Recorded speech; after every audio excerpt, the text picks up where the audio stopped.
teaming up to present the Police Reserve Officer Academy.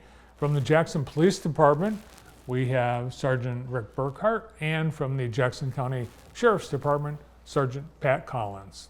Hey guys. Thank you for having us. Yeah, welcome to the show. And during National Police Month and last week, National Police Week, thanks for your service.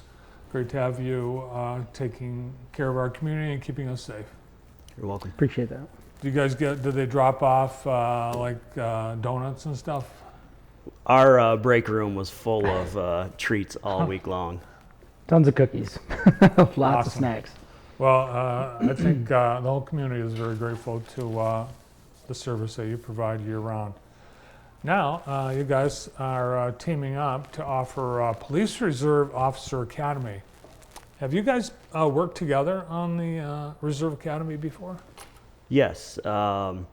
This is my second academy that I've ran as the coordinator of our reserve program for the Jackson Police Department. And we previously teamed up. It was in the spring of 2023 with the Jackson County Sheriff's Department and JPD teamed up for a Reserve Academy then. Previously, before that time, before my time, several other Reserve Academies were joint academies between the two agencies. Nice, and really it's an important volunteer service that you rely on. I know that you've got several areas of volunteers among the reserves. Yeah, at the sheriff's office, the reserves is behind the road, and corrections is probably one of the most important divisions we have. We have so many events with the fireworks coming up, the fair this summer, the races, faster horses, things of that nature where the volunteers really come in handy because there's only so many of us that can work it. So when they come out and volunteer, they become a second set of eyes. They represent our departments well. Mm-hmm. So it's a very important aspect of the of our job. Yeah, and I think as we as a community go to events, we're more mindful of what security, what things are there to keep us safe in a large gathering. Yes. You guys depend on trained fellow officers, but you train these reservists pretty extensively. What are some of the things that Reserve Officer Academy trains people to do? The academy's roughly 16 weeks long. We meet 2 nights a week for 4 hours. Some nights it's a little bit shorter, some nights a little bit longer. We train them in operating vehicles, our patrol vehicles. We train them in defensive tactics. If they have to control somebody, we train them in firearms. We train them in criminal law. We train them in making traffic stops, directing traffic, all the different aspects of the job, just that you would get in a normal academy, a normal police academy, but just in a condensed version. Well, 16 weeks, that's pretty extensive. Yes. All right, we've got some photos from past academies, and I'll ask probably the 2 top questions on people's minds. One, do I get to shoot a gun? You do get to shoot a gun. We put you through our entire firearms regiment that we train. They're going to train just like we train in the academy. They're going to learn the nomenclature of the guns. They're going to shoot at the targets. They're going to learn the tactics, the techniques, and our departments work so closely together that they're going to work right along with the guys that they'll be seeing on the road. So. And these are my questions. Do I get to drive a car with lights and siren? We don't allow our reserves to drive lights and sirens, but during certain special events, they will get to drive the patrol car. But if they're riding along with another patrol officer, sworn officer, and they're going to a emergency call for service, or in a vehicle pursuit or something like that, they would be in the car when it's driving lights and sirens. Okay, so you wouldn't drop them off and say, hey, I'm going on a pursuit, you wait here? No, they would be in the car with us. But a ride-along, they might, if someone was on a ride-along, you'd drop them off because you don't want to put someone in danger. Yes. Do the reserve officers, do they have arrest powers and all that? They have arrest powers, but it's only while they're working and granted under the authority of a sworn patrol officer. So basically, we don't send them out to handle calls for service or make traffic stops by themselves. They're always going to have another sworn officer with them. And then I've had reserves in the past ride with me, and I've had them make arrests and different things like that. And they carry all the same equipment that we do. Who's the ideal candidate to be a reserve officer? We're looking for somebody who has no issue donating their time. It can be a lot of volunteer hours. We all have busy lives, but time is a big one. Somebody who is, physically and mentally fit, that can harness the day-to-day operations that we do. Because, like Sergeant Burkhart said, you're going to ride lights and sirens with us. If we jump out and run, you're going to run right next to us. If there's times we have to fight with somebody, you're going to be right there fighting with us. So, like I said, we're looking for members of our community who want to donate, help make their time safe or their community safe. Be eyes and ears out there for us. Have a direct line to us when something happens, when their neighbors come, knowing what they do, to help us out, and that's what we're looking for. They have to run. They may, they may. If we have to, they may have to. Yeah. So they have to be in good physical shape. Yes. Yeah. What about the gun part of it? Do they have to already have a weapons permit or license or training? A lot of the reserves that apply for the program already have a concealed pistol license.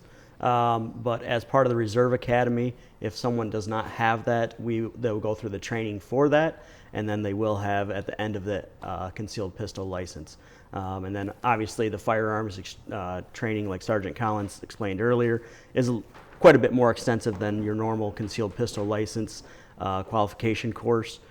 We do 3 full Saturdays of firearms, and then also a couple other training days as well. And then throughout the year, the reserves will also shoot the same matches that the road patrol officers do as well.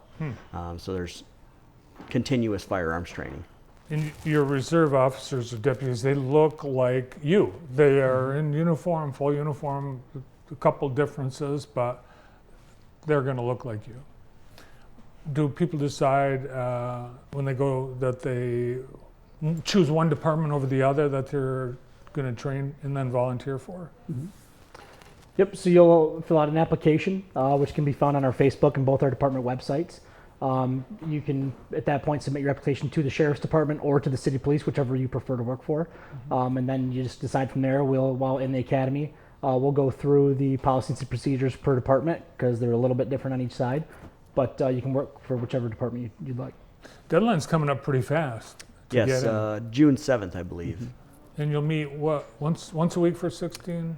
Twice a week. Twice a week? Yes. Okay, so you need the time to train, and then you're going to get, how many hours will someone end up being asked to volunteer? At the City Police Department, we look for 125 hours per year, and that can be made up of patrol time, riding with another officer, special event time, and then training hours as well.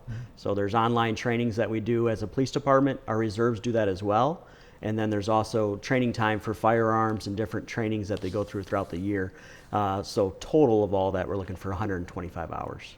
Rick, how important is it to you as a sworn officer to have a reserve along on a call or at an event?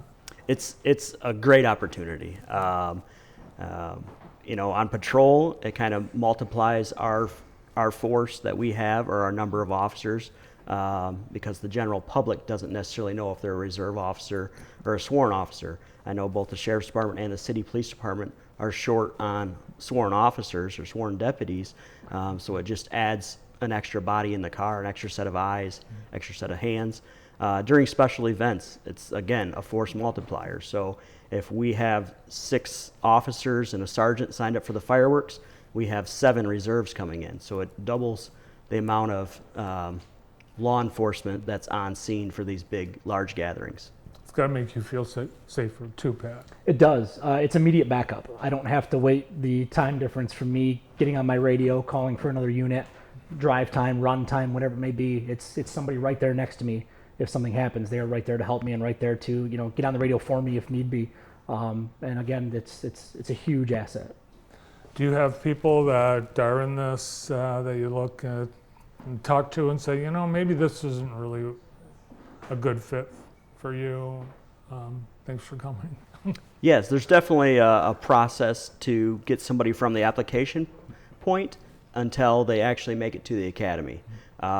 There's interviews, a background investigation, psychological exam, a medical, physical, and then during the academy too, we've had some people unfortunately not make it through the academy as well, because maybe they get to a certain part of the academy and they're like, I don't think I can do that, or I don't think this is right for me, and we have to let them go.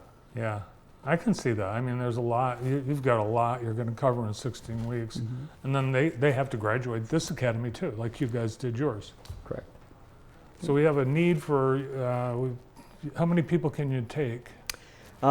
We have currently at the city, we have 17 reserves. Ideally, we would have between 20 and 30. So from the city side, we would take up to 10 reserve officers through this academy. And the minimum age is? 21. Okay. And up to whatever. up to- Up until you feel you're not physically fit or mentally fit, we have reserves that have been there for 15, 20 years. Oh yeah, even more I think with JPD. Yes. Yeah. Yep. Oh, that's great. 85 degrees right now. How's that feel on with all the gear you're carrying? It's warm. Yeah. You get used to it. And it's all necessary. It's amazing how much the tools of your trade really, they're on your vest, and you need them. You never know when you're going to need them. Correct. All right. Well, great to have you guys here. Thanks for serving.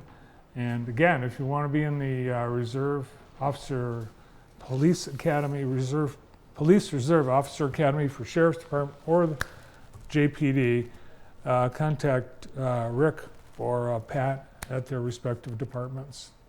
And then this is all on your social media and your websites too, right? Yes. Correct. Awesome. And we'll have links on our website later today. Thanks, guys. Thank you. Thank you. Appreciate it. Yeah, maybe we'll come along to one of the academy sessions and look in and see how things are going. That would work. Absolutely. All right. From the Jackson Police Department, Sergeant Rick Burkhart, and from the Office of the Sheriff, Sergeant Pat Collins.